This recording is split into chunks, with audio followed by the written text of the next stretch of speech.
గత 10 years నుంచి చదువుకున్న విద్యార్థులకు కనీసం జాబ్ లేకుండా బాధపడతా ఉంటే రిజర్వేషన్ ప్రకారం ఎస్సీ ఎస్టీ బీసీ రిజర్వేషన్ ప్రకారం మున్సిపాలిటీస్ కానీ ఎక్కడైనా ఎనీ ఆఫీసర్స్ అక్కడ అవకాశం ఉన్న ఆఫీసులను బట్టి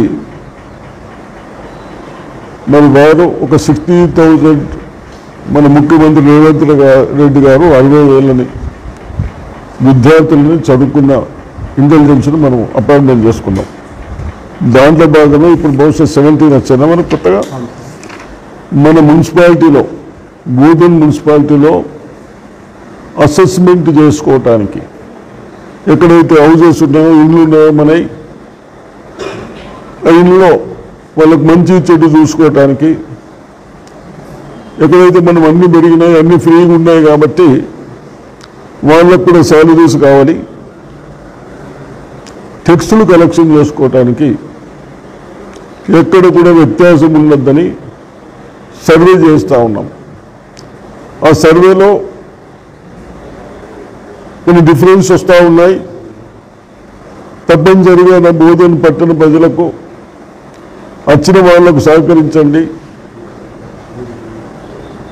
లేకుంటే ఎవరో వస్తే మళ్ళీ పెనాల్టీస్ వస్తారు. కాబట్టి అయినంత మట్టుకు ఏదైనా ఇబ్బంది ఉంటే కమిషనర్ కావాలంటే వాటికి వెళ్ళండి, అంతకంటే ఎక్కువ ప్రాబ్లం ఉంటే సబ్ కలెక్టర్ కావాలండి నాన్న కలవండి, పరిష్కరిస్తాం. కానీ कोई भी होता अगर उन्हें आए तो नहीं ऐसा कैसा आता ऐसा कैसा आता चलने का नहीं है. म्यूनसिपालिटी अपने को सब देखने वाले हैं, ड्रेन्स निकालने वाले हैं, करंट देने वाले हैं, पानी देने वाले हैं, सब क्लियर करने वाले हैं. उन लोग भी हम गवर्नमेंट सरकार ड्यूटी लगाए एक घर कितने स्क्वायर फीट से वो मेजरमेंट करना बोलते हैं.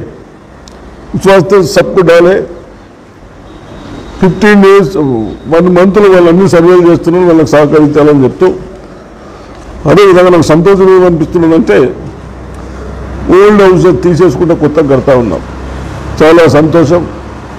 నేను ఇంత కన్స్ట్రక్షన్ అనుకోలేదు. చాలా కొత్త వస్తున్నాయి కదా, హౌసెస్ పార్టీస్ కొత్తగా కడుతున్నారు కదా, నాకు బాగా అవన్నీ కొత్తగా అన్ని రికార్డ్ చేయవే. కొత్త కట్టినందుకు నాకు సంతోషం అనిపిస్తూ ఉంది. కట్టండి, ఇంకా మనం ఏదైనా ఫ్యాక్టరీలు తెచ్చుకుందాం, మన పిల్లలకు ఉద్యోగాలు వచ్చేట్టు ప్రయత్నం చేద్దాం. కానీ